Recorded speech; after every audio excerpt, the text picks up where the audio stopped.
Hello friends, स्वागत है आप सभी का हमारे यूट्यूब चैनल द नॉलेज पर। दोस्तों, आज हम फिर से हाजिर हैं क्वेश्चन आंसर की जो महत्वपूर्ण सीरीज हमने स्टार्ट की है उसके साथ। आज का सेशन शुरू करने से पहले आज का मोटिवेशनल कोट, ये जो कोट है वो है एपीजे अब्दुल कलाम साहब का। वो कहते हैं, सपने वह नहीं होते जो हमें नींद में आते हैं, यह तो वह होते हैं जो हमें सोने नहीं देते। जी हाँ, जब हम नींद में होते हैं तब जो सपना लेते हैं वो रियल सपने नहीं होते हैं। सपने वो होते हैं जो हमें सोने नहीं देते। मतलब वो सपने जिनकी वजह से हमारे अंदर एक आग रहती है कि हम अपने सपने को पूरा करें, वो हमें सोने नहीं देंगे। तो हमें जो हमारा सपना है उसको पूरा करने के लिए अपनी रातों की नींद भी त्यागनी पड़ती हैं। मतलब मेहनत पूरी तरीके से करनी होती है। तो चलिए आगे बढ़ते हैं, आज का सेशन शुरू करते हैं। आज का सेशन जो लोक देवता के क्वेश्चन जो हमने 50 क्वेश्चन कंप्लीट कर लिए थे, उसके बाद फिर से विद्यार्थियों की डिमांड पे हम और क्वेश्चन लेके आ रहे हैं। कुछ क्वेश्चन जो हमने प्रीवियस ईयर के एग्जाम्स में पूछे गए थे उनमें से किए थे, और कुछ क्वेश्चन जो हम इम्पोर्टेंट क्वेश्चन है आगामी जो राजस्थान की एग्ज़ाम होने वाली हैं 2025 में, उनमें जो उपयोगी हैं उस हिसाब से हमने क्वेश्चन तैयार किए हैं। उसके साथ आज का सेशन शुरू करते हैं।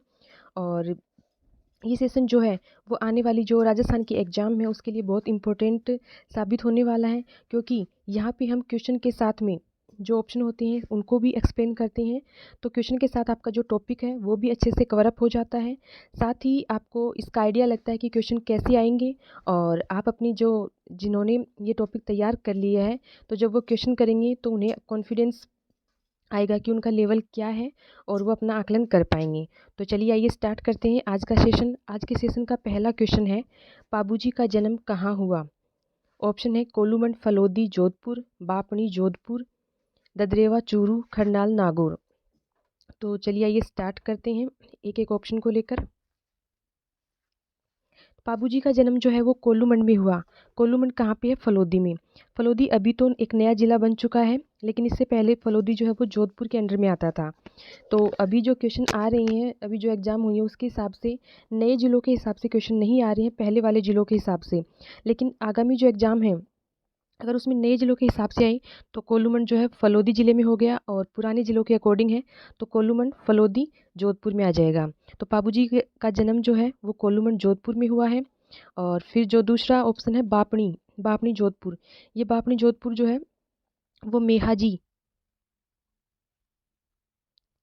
का वो है जहाँ पे मेहाजी ने वीर गति प्राप्त की थी। वो पाना गुजरी जिनको उन्होंने अपनी धर्म की बहन माना था, पाना गुजरी, पाना गुजरी को इन्होंने धर्म की बहन माना था, और इनकी गायों को छुड़ाते हुए ये क्या होते हैं यहाँ पे वीर गति को प्राप्त करते हैं बापणी जोधपुर। तो बापणी जोधपुर में मेहाजी मांगलिया का मंदिर बना हुआ है। उसके बाद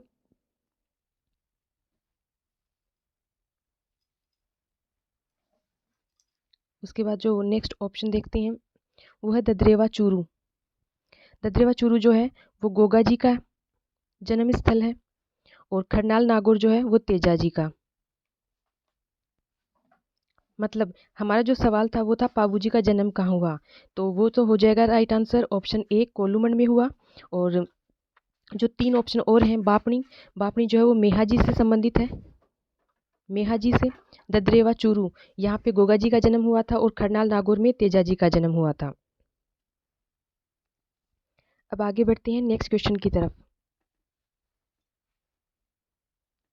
क्वेश्चन नंबर 2, पाबू प्रकाश की रचना किसने की? इसके ऑप्शन है रामदेव जी, गोगा जी, पाबू जी, मोट जी, आसिया। तो इस क्वेश्चन में जो पहला ऑप्शन है रामदेव जी, जो हमने कल वाले क्वेश्चन में भी पढ़ा था, कल की जो क्लास थी उसमें ये है कि रामदेव जी जो है वो एकमात्र ऐसे लोक देवता हैं जो कि साथ में कवि भी हैं, और इन्होंने 24 बाणियाँ ग्रंथ की रचना की। रामदेव जी एकमात्र ऐसे लोक देवता हैं जिन्होंने 24 बाणियाँ ग्रंथ की रचना की। उसके बाद नेक्स्ट ऑप्शन गोगा जी ने कोई ग्रंथ नहीं लिखा, पाबू जी ने भी नहीं लिखा। और मोट जी आसिया जो है इन्होंने पाबू प्रकाश की रचना की थी। पाबू प्रकाश, और हमारा जो क्वेश्चन है वो पाबू प्रकाश की रचनाकार ही पूछा है। तो पाबू प्रकाश की रचना करने वाले कौन है? मोट जी आसिया। तो हमारा राइट आंसर हो जाएगा ऑप्शन डी, मोट जी आसिया। आगे बढ़ते हैं नेक्स्ट क्वेश्चन की तरफ। क्वेश्चन नंबर 3, जब ऊँट बीमार होता है तो पाबूजी की फड़ बजाते समय कौन से वाद्य यंत्र का उपयोग किया जाता है? इसके ऑप्शन है रावण हत्था, जंतर, थाली, ढोल। तो इसमें पाबूजी के बारे में हमने इससे पहले वाले सेशन में जो पढ़ा था कि ऊँट को राजस्थान में लाने का श्रेय या फिर मारवाड़ में ऊँट लाने का श्रेय पाबूजी को जाता है। तो जब ऊँट बीमार होता है तो पाबूजी की फड़ बजाई जाती है और उस समय एक वाद्य यंत्र का उपयोग किया जाता है, वो वाद्य यंत्र है रावण हत्था। मतलब जब पाबूजी की फड़ को पढ़ते हैं उस समय रावण हत्था वाद्य यंत्र का उपयोग किया जाता है। तो हमारे जो क्वेश्चन का आंसर हो जाएगा ऑप्शन ए रावण हत्था। आगे बढ़ते हैं नेक्स्ट क्वेश्चन की तरफ। क्वेश्चन नंबर 4, पाबूजी के मंदिर में कौन सा नृत्य किया जाता है? ऑप्शन है तेरह ताली, थाली, घूमर, ढोल। तो एक एक ऑप्शन को देखते हैं। पाबूजी के मंदिर में पूछा है हमें, तो तेरह ताली जो है वो नृत्य ये हमने पढ़ा है कि रामदेव जी के मंदिर में किया जाता है तेरह ताली नृत्य, और कामड़ जाति की महिलाएं करती हैं। कामड़ जाति की महिलाएं करती हैं। महिलाएं, हमें जो सवाल पूछा है वो है महिलाएं। सवाल जो है वो है पाबूजी के मंदिर में, तो पाबूजी के मंदिर में थाली नृत्य किया जाता है। थाली नृत्य पाबूजी के मंदिर में किया जाता है।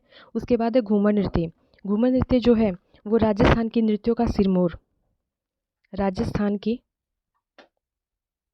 नृत्यों का सिरमौर, नृत्यों का सिरमौर घूमर नृत्य कहलाता है, और ये राजस्थान का लोक नृत्य है घूमर नृत्य। उसके बाद है ढोल नृत्य। ढोल नृत्य जो है वो जालोर का प्रसिद्ध लोक नृत्य है। तो ये थे 4 ऑप्शन, जिसमें तेरह ताली नृत्य जो है वो रामदेव जी के मंदिर में किया जाता है, कामड़ जाति की महिलाएं करती हैं। और थाली नृत्य पाबूजी के मंदिर में किया जाता है, और घूमर नृत्य जो है वो राजस्थान का लोक नृत्य है और राजस्थान के नृत्यों का सिरमौर कहा जाता है, और ये नृत्य भी महिलाएं करती हैं। ढोल नृत्य जो है वो जालोर का लोक नृत्य है। आगे बढ़ते हैं नेक्स्ट क्वेश्चन की तरफ। क्वेश्चन नंबर 5, राव जोधा के समकालीन कौन से लोक देवता थे? ऑप्शन है हड़बूजी, रामदेव जी, गोगा जी, तेजा जी। तो इसमें राव जोधा के समकालीन लोक देवता जो हैं वो है ऑप्शन ए हड़बूजी। हड़बूजी जो है इन्होंने राव जोधा को जोधपुर फिर से प्राप्त करने का आशीर्वाद दिया था। और जब राव जोधा हैं जोधपुर फिर से प्राप्त कर लेते हैं तो हड़बूजी को वेंगटी गांव जो है वो दान में देते हैं, जो कि फलोदी जोधपुर में है। अगर नए जिलों के हिसाब से देखें तो फलोदी में है वेंगटी गांव, जो राव जोधा ने इनको दान में दिया था हड़बूजी को। और यहाँ पे हड़बूजी का मंदिर बना हुआ है, जहाँ पे जो हमने पीछे के सेशन में पढ़ा है कि इनके मंदिर में गाड़ी की पूजा की जाती है, और इनका मंदिर जो है वेंगटी गांव में है, फलोदी में, गाड़ी की पूजा। तो इस क्वेश्चन का राइट आंसर हो जाएगा ऑप्शन ए हड़बूजी। आगे बढ़ते हैं नेक्स्ट क्वेश्चन की तरफ।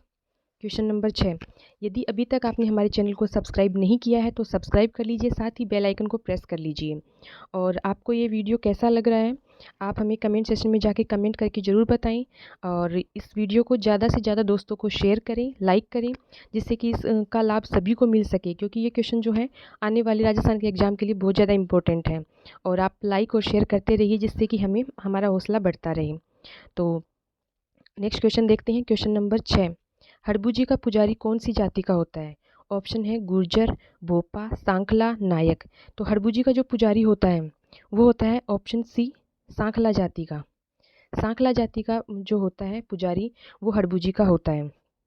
इसमें ये ऑप्शन है गुर्जर, भोपा और नायक। नायक जो होते हैं, नायक भोपा, वो पाबूजी के पुजारी होते हैं, वो उस पाबूजी की फड़ बाँचते हैं, वो होते हैं नायक भोपा। और सांखला जो होता है वो हड़बूजी का पुजारी होता है। आगे बढ़ते हैं नेक्स्ट क्वेश्चन की तरफ। क्वेश्चन नंबर 7, किरण काबरा किसके घोड़े का नाम है? ऑप्शन है गोगा जी, तेजा जी, मेहा जी, रामदेव जी। तो गोगा जी के घोड़े का नाम हमने कल पढ़ा था, जो घोड़ी थी उसको हम गोगा बप्पा बोलते हैं, गोगा बप्पा। और तेजा जी की जो घोड़ी थी उसका नाम हमने पढ़ा था पिछले सेशन में, लीलन, उसको लीलन या सिंगारी कहा जाता, सिंगारी। फिर आते हैं मेहा जी। मेहा जी का जो घोड़ा है उसका नाम है किरण काबरा, किरण काबरा। और यही हमसे सवाल पूछा गया है, मतलब इस सवाल का जवाब क्या हो जाएगा? ऑप्शन सी मेहाजी। और रामदेव जी के पास जो घोड़ा था वो था नीला घोड़ा, नीला घोड़ा। तो हमारा जो सवाल था वो था किरण काबरा। किरण काबरा जो है वो मेहा जी का घोड़ा है, और गोगा जी की जो घोड़ी है उसको गोगा बप्पा कहते हैं। तेजा जी की घोड़ी जो है वो लीलन या सिंगारी, और रामदेव जी का जो घोड़ा है वो नीला घोड़ा। आगे बढ़ते हैं नेक्स्ट क्वेश्चन की तरफ। Question number 8। कौन से लोक देवता के पुजारी की संतान नहीं होती, वह पुत्र गोद लेकर अपना वंश चलाता है? तो इसमें जो ऑप्शन है गोगा जी, तेजा जी, मेहा जी, रामदेव जी। ऐसे लोक देवता जिनके पुजारी की संतान नहीं होती है, वो पुत्र को गोद लेते हैं और फिर अपना वंश चलाते हैं। तो वो लोक देवता जो हैं वो है मेहा जी। मेहा जी जो है उनके पुजारी होते हैं, उनके संतान नहीं होती है, वो पुत्र गोद लेकर अपना वंश चलाते हैं। आगे बढ़ते हैं नेक्स्ट क्वेश्चन की तरफ। Question number 8। गोगा जी के गुरु का क्या नाम है? ऑप्शन है गोरखनाथ, बालीनाथ, समरथ भारती, भैरवनाथ। तो गोगा जी के जो गुरु हैं उनका नाम है गोरखनाथ। गोरखनाथ जो हैं वो गोगा जी के गुरु हैं। गोगा जी के मतलब हमारा जो राइट आंसर हो जाएगा ऑप्शन ए गोरखनाथ हो जाएगा। दूसरे नंबर पे बालीनाथ। बालीनाथ जो हैं वो रामदेव जी के गुरु हैं। साथ ही रामदेव जी के मौसेरे भाई हड़बू जी और रामदेव जी जो हैं वो मौसेरे भाई हैं, और हड़बू जी और रामदेव जी के गुरु का नाम बालीनाथ है। फिर आते हैं समरथ भारती। समरथ भारती जो हैं वो है पाबू जी के गुरु। पाबू जी के गुरु का नाम जो है वो है समरथ भारती।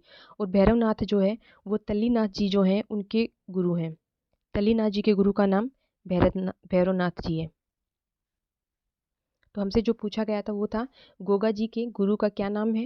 गोगा जी के गुरु का नाम गोरखनाथ है। बालीनाथ जो है वो रामदेव जी और हड़बू जी दोनों के गुरु हैं। रामदेव जी और हड़बू जी जो है वो मौसेरे भाई हैं।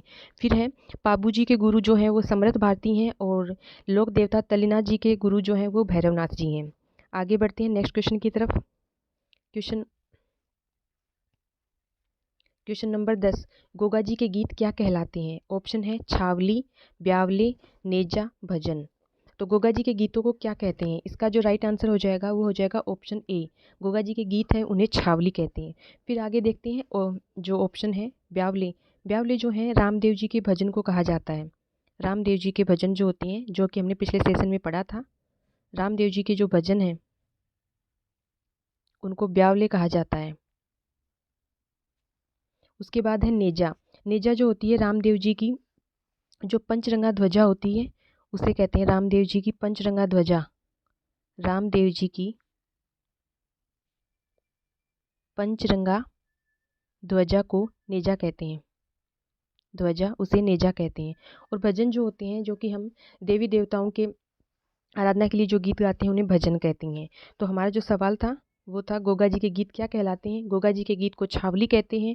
ब्यावले जो हैं वो रामदेव जी के भजन हैं, और नेजा जो होती है वो रामदेव जी की पंचरंगा ध्वजा जो होती है उसको नेजा कहते हैं। आगे बढ़ते हैं नेक्स्ट क्वेश्चन की तरफ। Question number 11। गोगा जी और महमूद गजनवी के युद्ध का वर्णन कौन से ग्रंथ में है? ऑप्शन है कायम खान रासो, 24 बनिया, पाबू प्रकाश, वीर मेहा प्रकाश। तो जो गोगा जी और महमूद गजनवी के बीच जब युद्ध हुआ था, तो इस ग्रंथ को लिखने वाले जो थे वो थे जान कवि। उन्होंने एक ग्रंथ लिखा था कायम खान रासो इस युद्ध का वर्णन करने के लिए।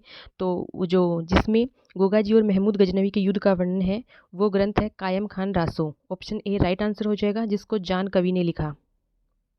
जान कवि के द्वारा रचित ग्रंथ है कायम खान रासो, और इसमें गोगा जी और महमूद गजनवी के युद्ध का वर्णन है।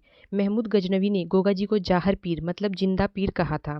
उसके बाद 24 बनिया जो हमने पढ़ा था, 24 बनिया ग्रंथ जो है इसके रचयिता जो है रामदेव जी हैं। रामदेव जी 24 बनिया जो कि एकमात्र ऐसे लोक देवता हैं जो लोक देवता के साथ कवि भी हैं। उसके बाद है पाबू प्रकाश। पाबू प्रकाश जो है वो मोडजी आसिया। पाबू प्रकाश के रचयिता जो हैं मोडजी आसिया हैं।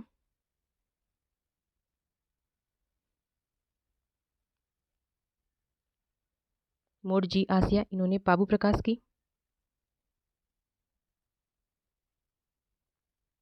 मोडजी आसिया। और जो वीर मेहा प्रकाश है, इस ग्रंथ की रचना करने वाले जो हैं वो हैं जसदान बिट्ठू। जसदान बिट्ठू।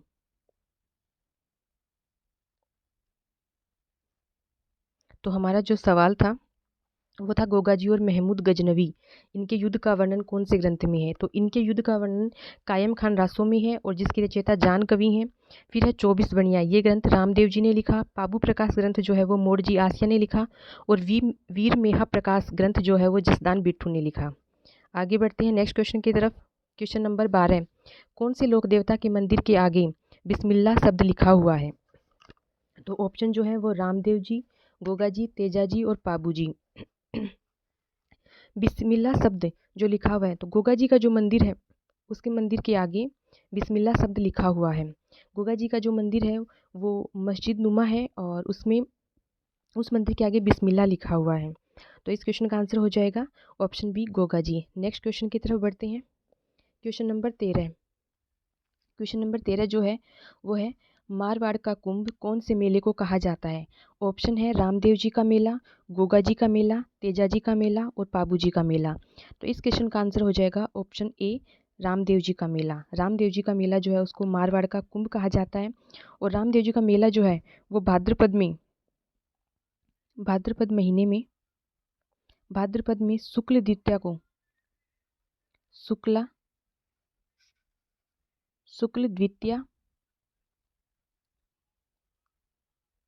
शुक्ल द्वितीया से एकादशी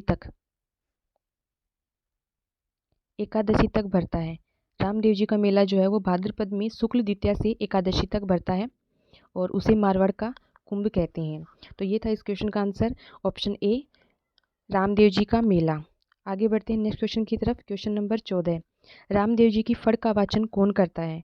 ऑप्शन है कामड़ भोपा, नायक, गुर्जर, मेघवाल। रामदेव जी की फड़, इससे पहले हमने पढ़ी थी पाबू जी की फड़, उसका वाचन जो करता है वो कामड़ भोपा करता है। अब बात आती है रामदेव जी की फड़ का वाचन कौन? रामदेव जी की फड़ का वाचन, इससे पहले हमने जो क्वेश्चन किया था पाबू जी, उसमें गलत बोल दिया शायद। पाबू जी की फड़ का वाचन करता है नायक भोपा और रामदेव जी की फड़ का वाचन जो करता है वो कामड़ भोपा करता है। तो इसका राइट आंसर हो जाएगा ऑप्शन ए, कामड़ भोपा। और पाबू जी की फड़ का वाचन करता है वो नायक भोपा होते हैं। और यहाँ पे जो मेघवाल हैं वो रामदेव जी के जो मेघवाल भक्त हैं उनको रीखिया कहा जाता है। रीखिया, जो कि रामदेव जी के मेघवाल भक्त हैं उनको रीखिया कहा जाता है। आगे बढ़ते हैं नेक्स्ट क्वेश्चन की तरफ। क्वेश्चन नंबर 15, रुणेचेरा धनी उपनाम से कौन से लोक देवता को जाना जाता है? ऑप्शन है तेजा जी, रामदेव जी, पाबू जी, हड़बू जी। तो रुणेचेरा धनी इस उपनाम से लोक देवता रामदेव जी को जान जाता है। तो इसका जो राइट आंसर हो जाएगा ऑप्शन बी, रामदेव जी। आगे बढ़ते हैं नेक्स्ट क्वेश्चन की तरफ। क्वेश्चन नंबर 16, राजस्थान का छोटा या मिनी रामदेवरा कहाँ स्थित है? ऑप्शन है हल्दीना अलवर, कोटड़ा, बाड़मेर, मसूरिया, जोधपुर, खुंडियास, अजमेर। तो राजस्थान का छोटा या मिनी रामदेवरा जो है वो खुंडियास अजमेर में स्थित है। तो इसका जो राइट आंसर हो जाएगा ऑप्शन डी, खुंडियास अजमेर। आगे बढ़ते हैं नेक्स्ट क्वेश्चन की तरफ। सुमेलित कीजिए, इसमें हमें सुमेलित करना है। देवरा रामदेव जी का रात्रि जागरण, जम्मा रामदेव जी का मंदिर, बाम्बी रामदेव जी का प्रतीक, पगल्या रामदेव जी का पुजारी। देवरा जो होता है वो होता है रामदेव जी का मंदिर, तो देवरा रामदेव जी का मंदिर। जम्मा जो होता है वो रामदेव जी का रात्रि जागरण, जो रामदेव जी का रात्रि में जागरण किया जाता है उसको जम्मा बोलते हैं। बाम्बी जो होता है वो रामदेव जी का पुजारी होता है और रामदेव जी के जो मेघवाल भगत होते हैं उनको रीखिया कहा जाता है। फिर नेक्स्ट जो है वो है पगल्या जो होता है वो रामदेव जी का प्रतीक होता है। तो इसमें जो ऑप्शन ए है वो है देवरा रामदेव जी के मंदिर को कहा जाता है। जम्मा रामदेव जी का रात्रि में जागरण किया जाता है उसको जम्मा कहा जाता है। और रामदेव जी के पुजारी को बाम्बी कहा जाता है और रामदेव जी का प्रतीक जो है वो पगल्या है। आगे बढ़ते हैं नेक्स्ट क्वेश्चन की तरफ। क्वेश्चन नंबर 18, तेजा जी के पुजारी को क्या कहते हैं? ऑप्शन है घोड़ला, जातरू, रीखिया, ब्यावले। तो जो तेजा जी के पुजारी हैं उनको कहते हैं घोड़ला तेजा जी के पुजारी को और हमसे यही पूछा है। तो हमारे इस क्वेश्चन का जो राइट आंसर हो जाएगा ऑप्शन ए, घोड़ला।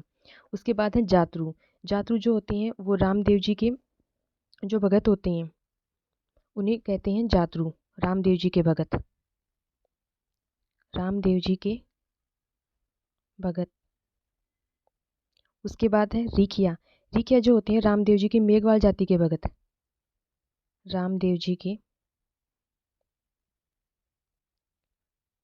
मेघवाल जाति के भगत। मेघवाल जाति के जो भगत हैं वो रीखिया कहलाते हैं। उसके बाद है ब्यावले। ब्यावले जो होते हैं वो रामदेव जी के भजन होते हैं, रामदेव जी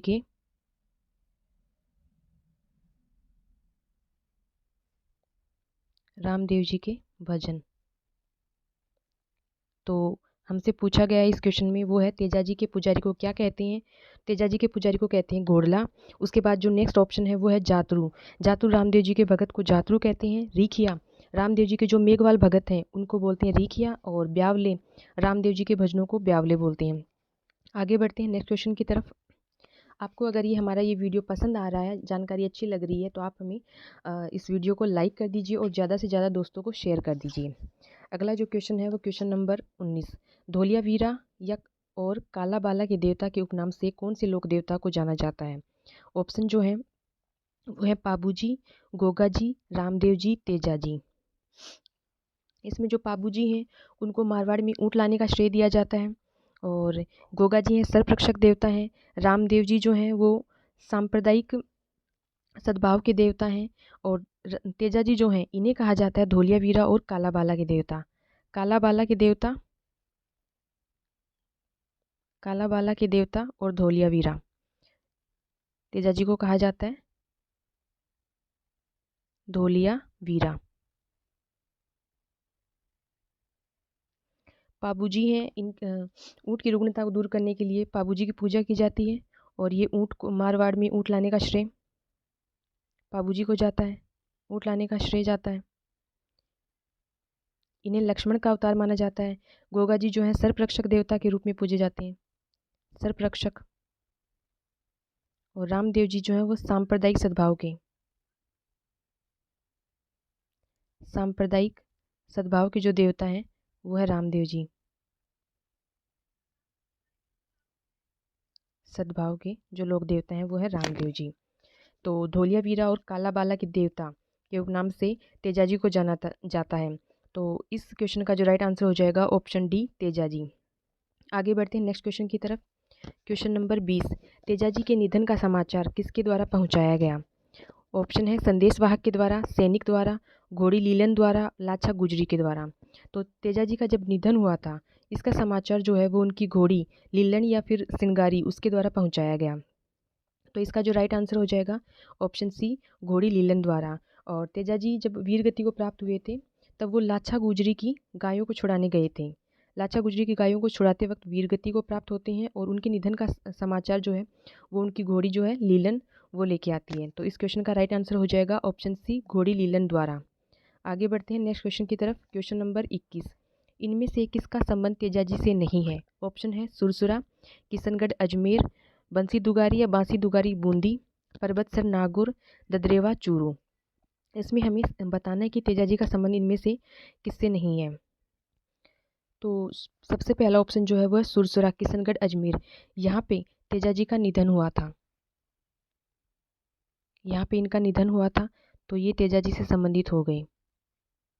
और हमें जो पूछा है वो यही पूछा है कि तेजाजी से संबंधित कौन सा नहीं है। बांसी दुगारी ये जो है तेजाजी की कर्मस्थली है, कर्मस्थली, तो इसका संबंध भी हो गया।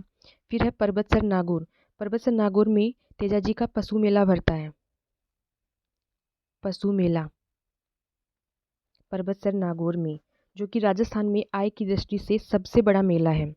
फिर ददरेवा चूरू जो है ये यहाँ पे गोगा जी का जन्म हुआ था, गोगा जी का जन्म हुआ था।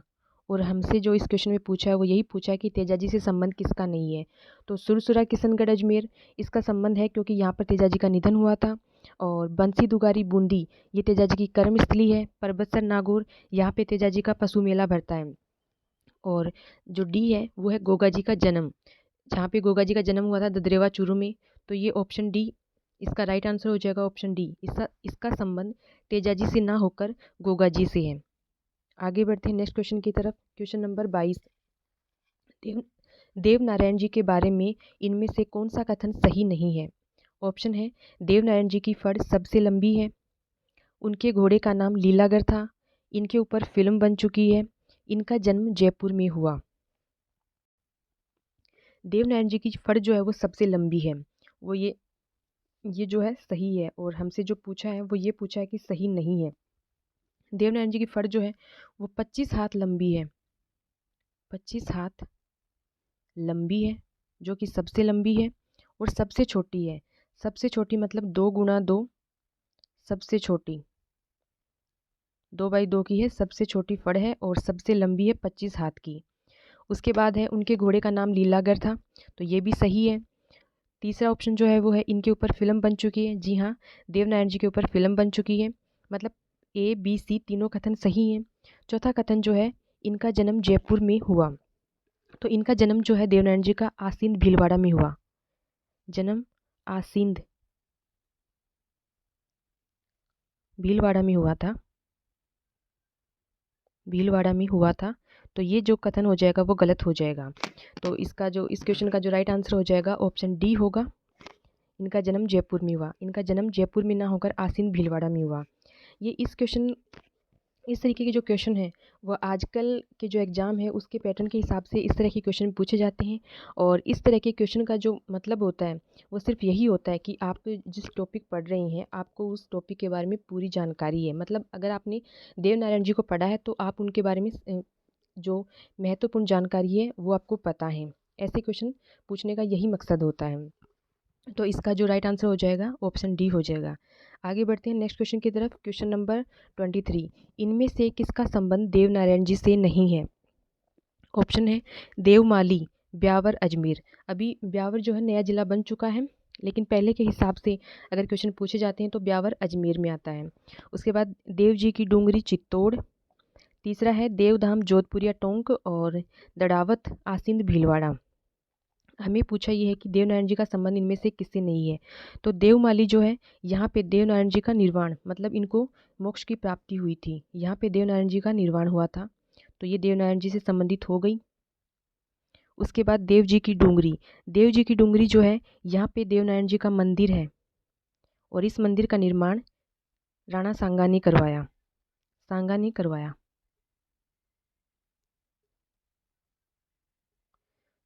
तो देव जी की डूंगरी चित्तौड़ में मंदिर का निर्माण राणा सांगा ने करवाया। और देवधाम जोधपुरिया टोंक, यहाँ पे देवनारायण जी ने उपदेश दिए थे,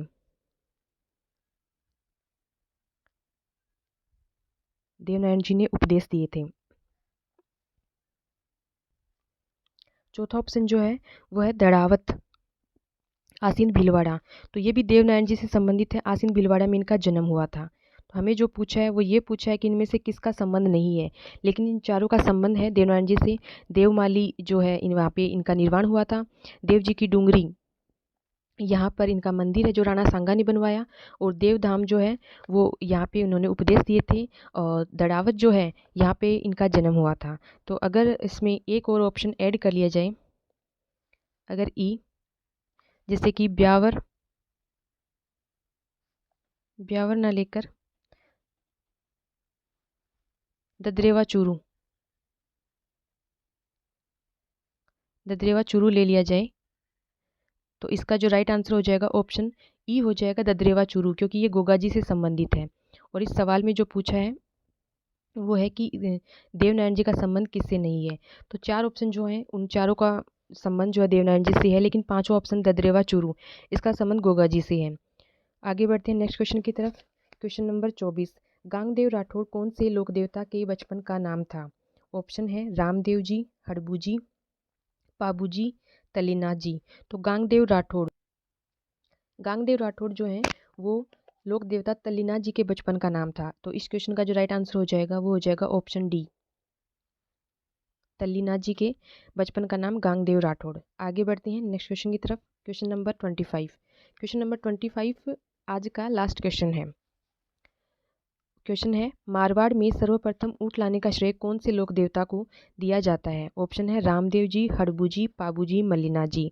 तो ये क्वेश्चन है, हमने आज की क्लास में भी कई बार इसके बारे में चर्चा कर ली कि मारवाड़ में ऊँट लाने का श्रेय किसको जाता है, और शायद इससे पहले भी की है हमने चर्चा पीछे के सेशन में।